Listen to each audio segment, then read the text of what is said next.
Hi, this is Mallikarjun, lecturer in mechanical engineering.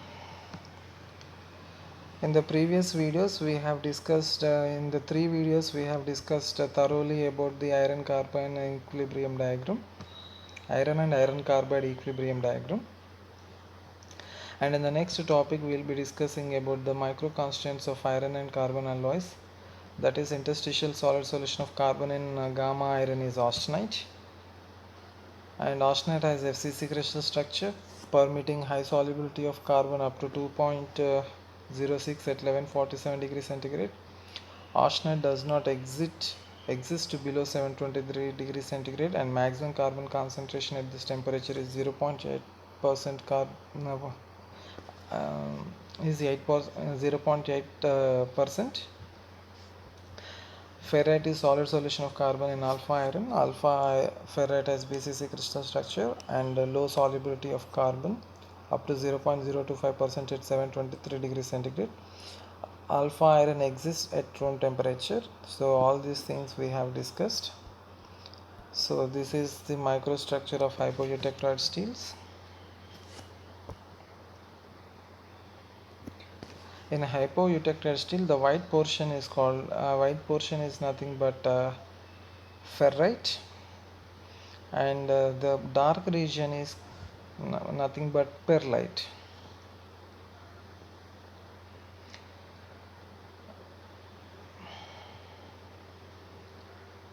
So at 0.8% carbon, we say we have 100% perlite. Now can anybody tell what is the percentage of perlite at 0.4% carbon? That is 50% ferrite plus 50% perlite. At 0.2% carbon, what will be the percentage of ferrite and perlite? Perlite is 25% and ferrite is 75%. So as we are moving towards left, the percentage of ferrite increases and the percentage of cementite decreases. So this is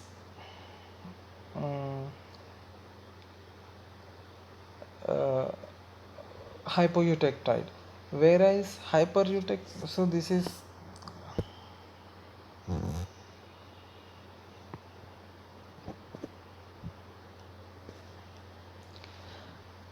we can clearly see the structure of perlite as we go closer and closer.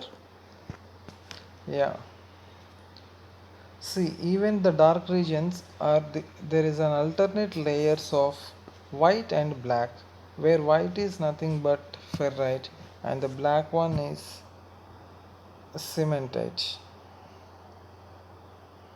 So the alternate layers, so black region is called as perlite. So perlite contains the alternate lamellar layers of ferrite plus cementite is nothing but perlite.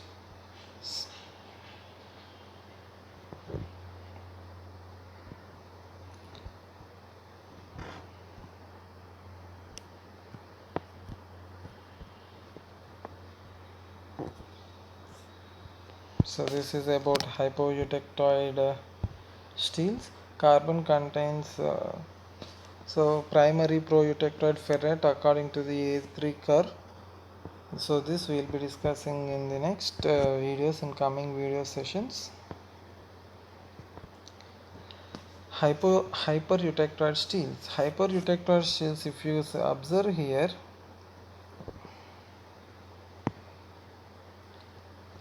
there is a network of white color.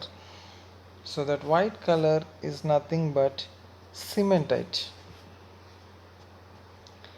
and the black one is the black lines are ferrite and the white one is cementite. So there is a network along the grain boundaries, cementite network along the grain boundaries.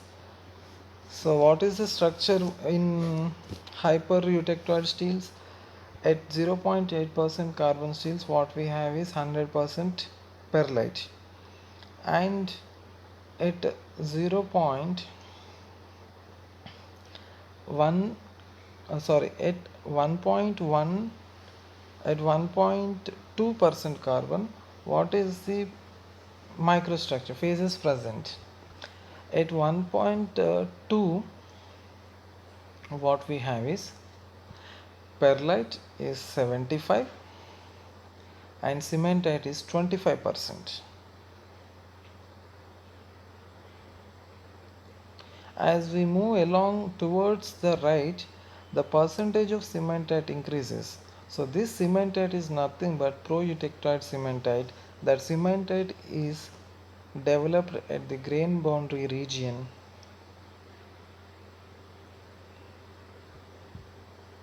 in the grain structure. So because of this cementite network, the steel becomes brittle.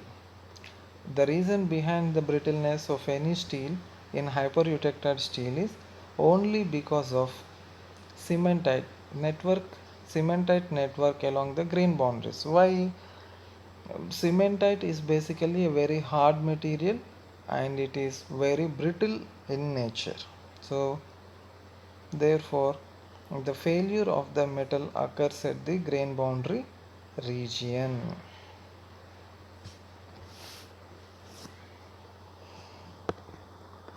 So this is about hypereutectoid steels. Very interesting uh, photographs when we compare this eutectoid. See, there is no network along the grain boundaries. There is no cementite along the grain boundaries in hypoeutectoid steels. But in hypereutectoid steels, see, there is a network, a white network. Cementite is white in color basically. So the white network along the grain boundary region.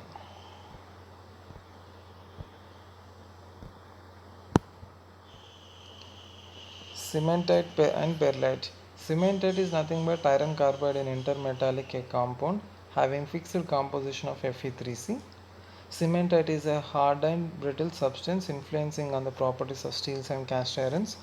Perlite, it is a two-phase lamellar structure composed of alternating layers of ferrite and cementite. And this is the structure of perlite. So let us now discuss about the cast irons. On basis of carbon content, it is common practice to divide the iron carbide diagram into two parts. That is, those alloys containing less than 2% carbons are known as steels and those alloys containing more than 2% carbon are known as cast irons. And cast irons are further divided into two groups, that is hypoeutectic cast iron and hypereutectic cast iron. So far we have only discussed about hyper and hypoeutectoid steels. Now even in after classifying cast irons into two groups, that is hypoeutectic cast iron having carbon content from 2.11% to 4.3% carbon are called as hypoeutectic cast iron, and irons containing more than 4.3% carbon are called as hypereutectic cast irons. After this, the cast irons are further divided into many types. They are based on the chemical composition and cooling rate and types and amounts of inoculants that are used. We can have grey cast iron, white cast iron, malleable cast iron, ductile cast iron, compacted graphite cast iron. So in these figures we can clearly see in graphite iron graphite flakes are present. In graphite nodulars we have nodulars, and ductile we have spheroidal. Carbon is in the form of is in the color of black.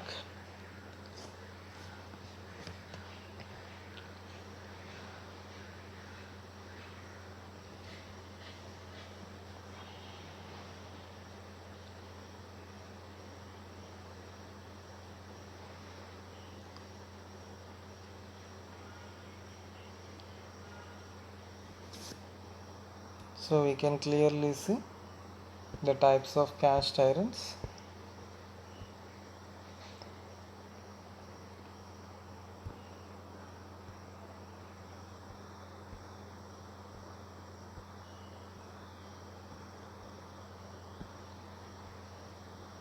So based on the heat treatment process, cast irons, this gray cast iron can be converted into spheroidal graphite cast iron, and spheroidal graphite cast iron can be converted into graphite flake cast iron, and white cast iron, and malleable cast iron. Manganese is used to convert this uh,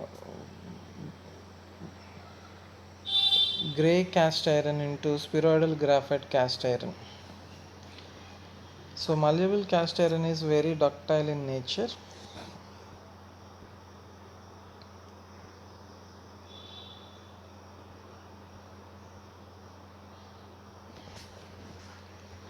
So whenever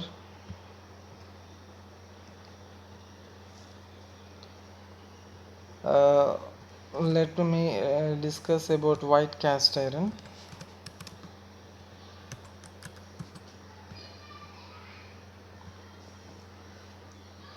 So white cast iron is cast iron without any alloy addition and with low carbon and silicon content, such that structure is hard brittle iron carbide.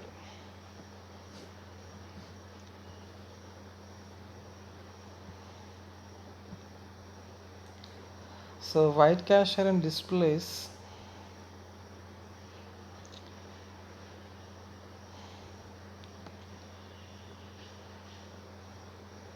the carbon ranging in the white cast iron is around 2% carbon to 4% carbon by weight. That means it is hypoeutectic cast iron are the main alloying elements of cast iron. Iron alloys are lower carbon contents are known as steels, that we also know that. So but from 2% to 4%, those called as hypoeutectic cast irons, and white cast iron is purely hypoeutectic cast iron. It cast iron is generally brittle. White cast iron is generally brittle, except for malleable cast irons. So with its relatively low melting point, cast irons are having low melting point than the steels and good fluidity than the steels, and cast irons can only be castable. They cannot be manufactured by any other technique. Steels can be manufactured by welding or powder metallurgy or any other technique, casting or any other technique, forging, extrusion, drawing. But whereas cast irons are only the cast iron components are only be manufactured by casting because of its high brittleness. So therefore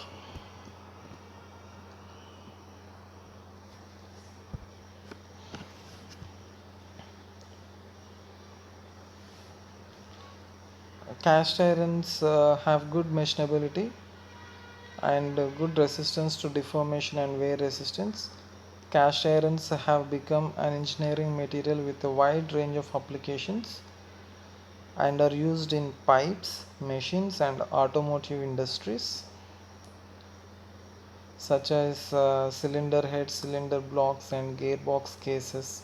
It is resistant to damage by oxidation.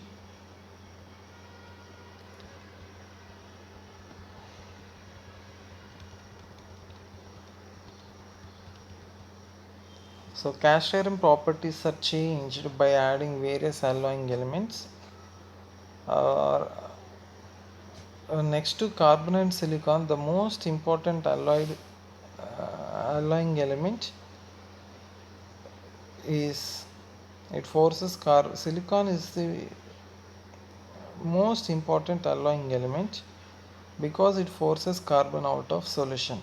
A low percentage of silicon allows carbon to remain in solution, forming iron carbide and the production of white cast iron. A high percentage of silicon forces carbon out of solution, forming graphite and the producing of grey cast iron. So based on the presence of silicon present in the cast iron, the cast iron is changed from white cast iron to grey cast iron. So when the just now we discussed that white cast iron, grey cast iron. So white cast iron we will have less carbon content and less silicon content, but as the silicon content is increased, this silicon will forces the carbon out of the solution, forming graphite, and the production of grey cast iron at the grain boundaries are formed. So when this cast iron is breaked into pieces at the cracks or at the failure region, a grayish color is observed. That's the reason why it is called as gray. And apart from that, why it is gray? Because there is graphite is present at the grain boundaries. Other alloying agents, manganese, chromium, molybdenum, titanium, and vanadium, counteracts silicon. So promotes the retention of carbon.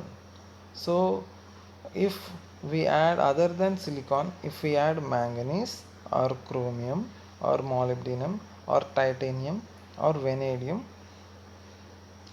this will counteract the action of silicon. That means, so what silicon does, silicon always throws out the carbon present in the iron.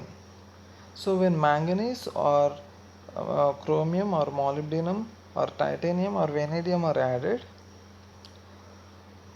this will stop the action of silicon.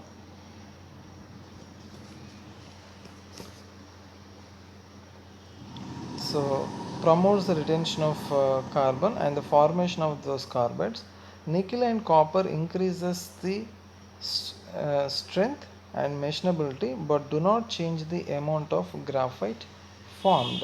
So if we don't add anything and if we add any nickel or copper, this will not affect the action of silicon, but the strength of the iron will be increased if nickel or copper is added, and with that even machinability also increases. The carbon in the form of graphite results in a softer iron, reduces shrinkage, lowers strength and decreases density. Sulfur, largely a containment element when it is present in steels or in irons, which forms iron sulfide, which prevents the formation of graphite and increases hardness. So when graphite is formed, then whatever the carbon present in the iron will be coming out of that solution, and it transforms into graphite, leaving the major portion as soft iron. If sulfur is not present, if sulfur is present, it forms iron sulfur, which prevents the formation of graphite, increases the hardness of the cast iron. So anyways, sulfur presence is not advisable in any steel alloy or any cast iron alloy. So the manganese, the problem with sulfur is that it makes molten cast iron viscous. There is another problem. Sulfur not only increases the hardness of the cast iron, but also it increases the viscosity of the cast iron, which will be a problem In casting, usually the cast iron components are made only through casting. So in casting, viscosity should be very less in order to acquire a good fluidity or flowability in the mold cavities. When we pour the molten iron into the mold cavities, the molten iron should easily flow through the mold cavities, and it has to occupy all the intricacies in the mold cavity. So to occupy all the intricacies in the mold cavity, uh, the molten iron should have high flowability. High flowability will be achieved only with low viscosity. So when sulfur is present in the iron, then it will affect the viscosity of the molten iron. So therefore sulfur should be avoided. So to counteract the effects of sulfur, manganese is added. So when manganese is added, it forms into manganese sulfide instead of iron sulfide. The manganese sulfide is lighter than the melt, so it tends to float out of the melt added. Then manganese carbide forms, which increases hardness and chilling, except in gray iron, where up to 1% of manganese increases strength and density of the cast iron. So because to counteract the action of silicon, we can add chromium, molybdenum, or vanadium, or titanium, or manganese. So manganese can be added to even counteract the activity of sulfur. Instead of forming iron sulfide, it will form manganese sulfide. So when it forms iron sulfide, then it will stop the formation of graphite, which increases the hardness of the cast iron. The next alloying element is nickel. Nickel is the most common alloying elements because it refines the pearlite and graphite structure. It improves toughness and evens out the hardness differences between section thickness. So nickel is one of the most common alloying elements because it refines the pearlite and graphite structure, improves toughness, and evens out hardness differences between section thickness.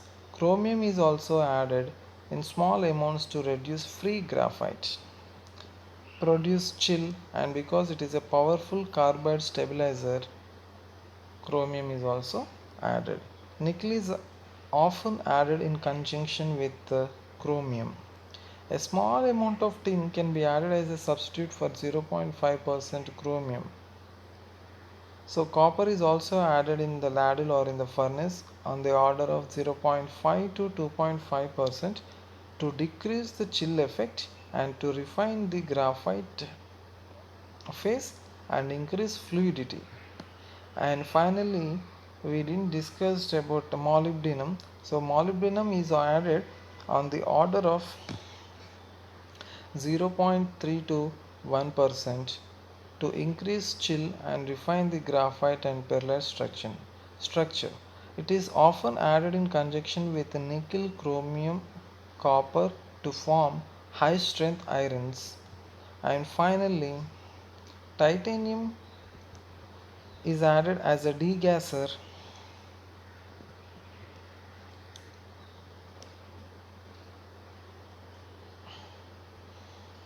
and deoxidizer in cast iron, but it also increases fluidity from 0.15 to 0. So titanium acts, the purpose of titanium is threefold. One is when the titanium is added to the molten iron, it acts as a degasser. That means whatever the gases that solidify in the molten iron will get escaped out of the molten iron. So degasification takes place because of titanium. And the next second advantage of using titanium is it is deoxidizer. Any oxygen present in it will be formed in the form of rutile or titanium oxide, TiO2. And the third advantage is it improves or increases the fluidity of the molten iron. So finally, vanadium is added to cast iron to stabilize cementite. So what is added to stabilize the uh, pearlite structure?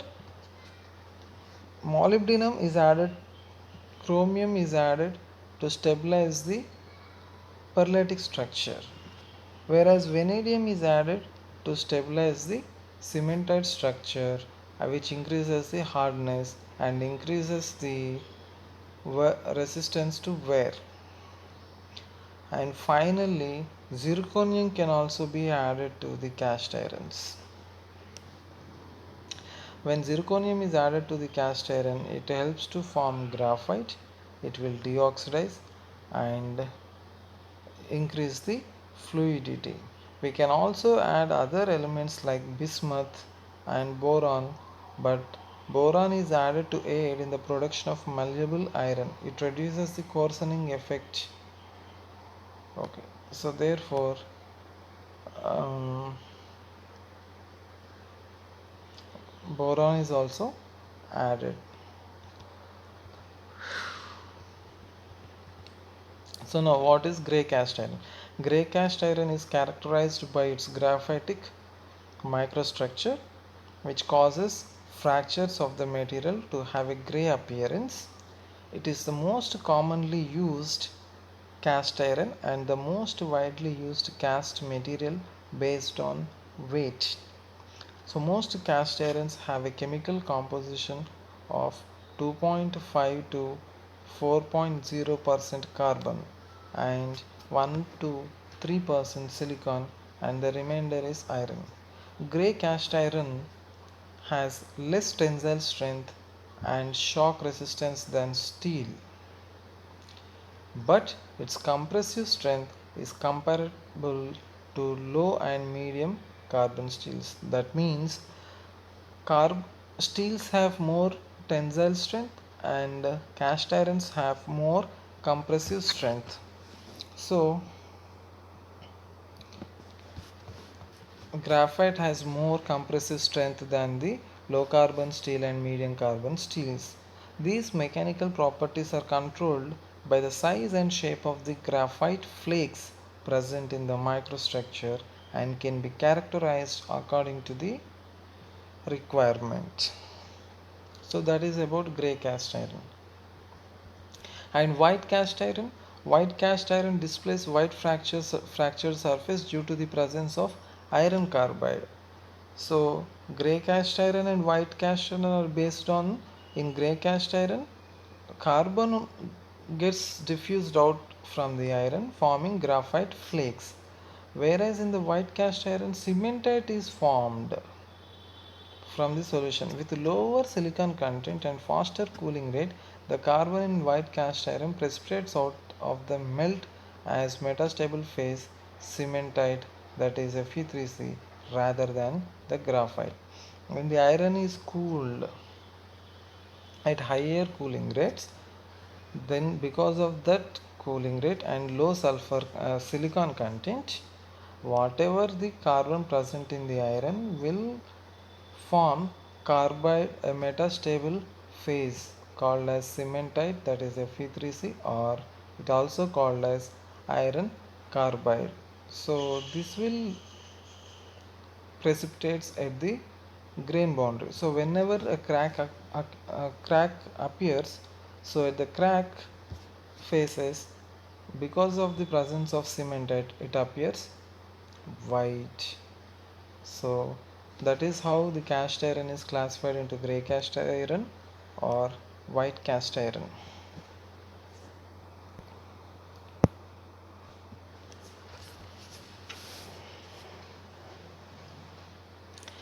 So the cementite which precipitates from the melt forms a relatively large particles.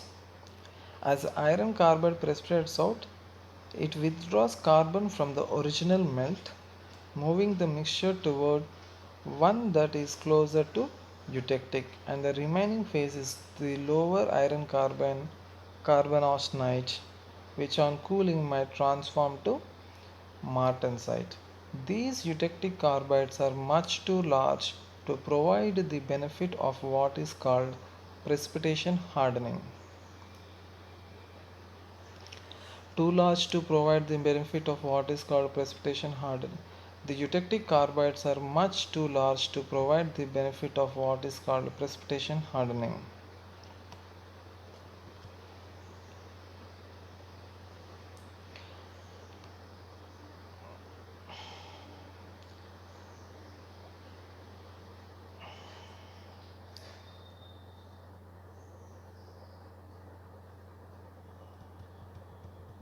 So malleable iron starts as a white iron casting that is then heat treated for a day or two at about 950 degrees centigrade and then cooled over a day or two. As a result, the carbon in the iron carbide transforms into graphite and ferrite plus carbon austenite. The slow process allows the surface tension to form the graphite into spheroidal particles rather than flakes. Due to their lower aspect ratio, the spheroids are relatively shorter and far from one another and have a lower cross section, propagating crack or phonon. So they also have a blunt boundaries as opposed to flakes, which elevates the stress concentration problems found in grey cast iron. In general, the properties of malleable cast iron are more like those of mild steel. There is a limit to how large a part can be cast in malleable iron as it is made from white cast iron. So, malleable cast iron is formed from white cast iron.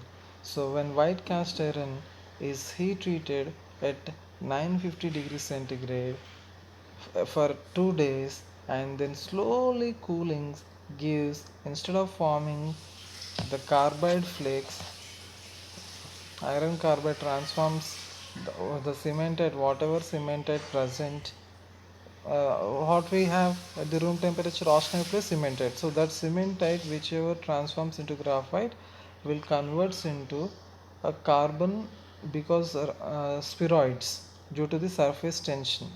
So instead of forming graphite flakes, they will form spheroidal particles. So this will this will not allow the stresses to flow continuously throughout the section. So the properties of malleable cast iron are more like those of mild steel. So there is a limit to how a large a part can be cast in malleable iron as it is made from cast iron. So we discussed about grey cast iron, we discussed about malleable cast iron, we discussed about white cast iron. So white cast iron is the raw material for making malleable cast iron. Then comes the ductile cast iron. Develop is also called as nodular cast iron or spheroidal graphite cast iron. So malleable cast iron and spheroidal graphite cast iron are both made from white cast iron. So the only difference is a manganese is added as an alloying element to form spheroidal graphite in white cast iron during the heat treatment process, whereas malleable cast iron only slow cooling of the white cast iron will gives malleable cast iron. Slow cooling in the sense from 950 degrees centigrade to room temperature, we should bring the temperature in 2 days. That is the cooling rate, very slow cooling rate. So the slow process allows the surface tension to form the graphite into spheroidal graphites in the malleable cast iron. So surface tension while cooling it slowly. whereas in the ductile cast iron or nodular cast iron or spheroidal graphite cast iron.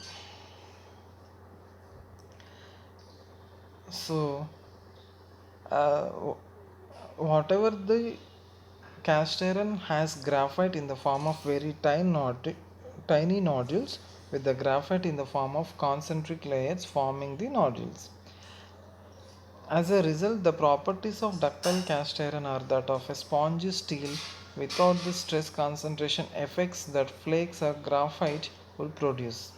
So the carbon percentage is around 3 to 4%, and the percentage of silicon is around 1.8 to 2.8%, and tiny amounts of 0.02 to 0.1% magnesium and only 0.02 to 0.04% of cerium added to these alloys slow the growth of graphite precipitates by bonding to the edges of the graphite planes.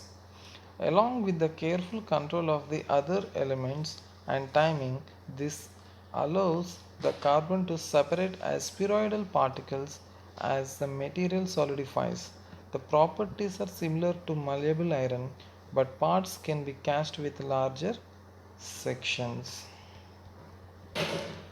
So that is about the spheroidal graphite cast iron and the malleable cast iron, grey cast iron, white cast iron. So there are four types of cast irons. So in grey cast iron, whatever the carbon that comes out of the austenite will form as graphite flakes at the grain boundaries, and when that iron breaks and at the fracture surface, it appears as grey in color because of this grey flakes. Whereas in the white cast iron, cementite is formed instead of slow cooling. When cementite is formed at the grain boundaries, just like graphite flakes, and because of the cementite is very brittle, white cast iron is also very brittle in nature and has high compressive strength, and this will appear white in color at the surfaces of the fracture. So therefore it is called as white cast iron. And finally, malleable cast iron and spheroidal graphite cast iron are produced from white cast iron. When slow cooling of white cast iron, slow heating and slow cooling of white cast iron results in malleable cast iron forming small globules of spheroids of carbon instead of forming graphite flakes, and whereas in the spheroidal graphite cast iron or ductile cast iron or nodular cast iron, manganese is added to form spheroidal graphites. So this is about the cast irons. So in this video session we discussed about the hypoeutectoid steels and hypereutectoid steels and different types of cast irons and these structures. So with this, we in this unit we studied about cooling uh, the cooling curve of a pure metal, allotropic transformations of pure iron, and the solidification process of pure iron, and then we studied about the construction of iron carbon equilibrium diagram. We discussed various phases present in the equilibrium diagram, iron carbide diagram, like alpha iron, the difference between alpha iron and delta iron, and gamma iron, and we discussed about what is perlite and what is leadburite. We discussed what is a hypoeutectoid steel and what is hypereutectoid steel, and we discussed what is eutectoid reaction that is at eutectite reaction we get 100% perlite, and we discussed eutectic reaction where we get 100% lead burite, and we discussed about peritectic reaction where we get solid gamma iron, that is austenite. So all these things, all these important concepts were discussed in this entire unit. So and the microstructures, how perlite looks and all, the crystal structures of alpha iron and the crystal structure of gamma iron and the crystal structure of perlite and the crystal structure of how the cementite is, how the cementite is developed around the grains boundary region. So we discussed the cementite network and what happens when the cementite network is formed at the grain boundary region.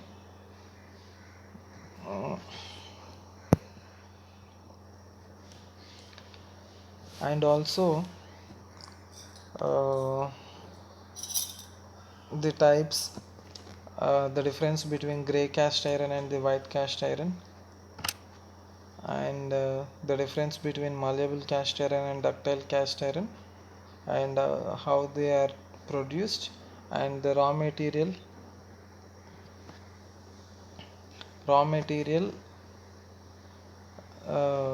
that is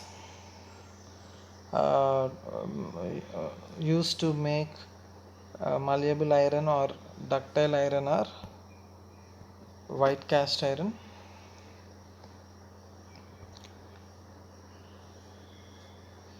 So how these steels are classified into hypoeutectite steels and hypereutectite steels, we discussed how the cast irons are classified into hypoeutectic cast irons and eutectic cast irons, and also we discussed how the steels are divided into two groups again, that is plain carbon steels and alloy carbon steels, and again how plain carbon steels are divided into three groups, that is low carbon steels and medium carbon steels and high carbon steels. Even alloy steels are also can be classified into three groups, that is low alloy steels, medium alloy steels, high alloy steels.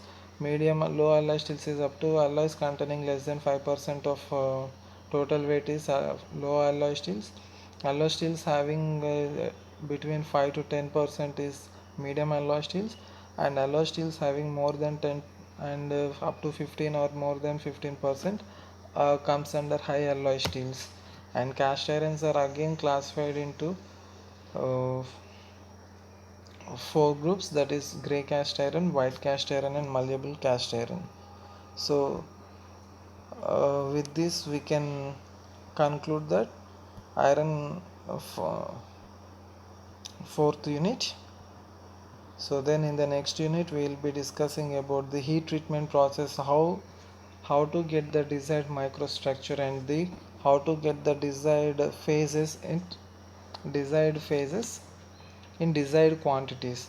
So to get the desired phases in the desired quantities, how we choose a metal and the composition, and then how we do the heat treatment, and how mechanical properties are affected with the heat treatment will be discussed in the next unit, that is in the upcoming videos. So in this unit,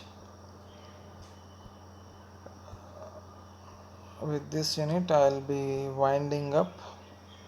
Yeah, cooling curves, solid solutions. Yeah, in this unit we also discussed about the solid solutions, various solid solutions, cooling curves for pure metal, allotropic forms of pure iron, and iron carbon equilibrium diagram.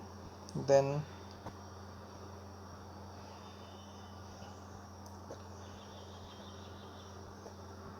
uh, the constituents present in the iron carbon diagram, like cementite and all this. So we discussed cementite, lead burite test, perlite steel, eutectoid steel, hypoeutectoid steel, and hypereutectoid steel, hypoeutectic cast iron, hypereutectic cast iron. We discussed all this. So we will be discussing the heat treatment process of all these steels in the next unit. Thank you.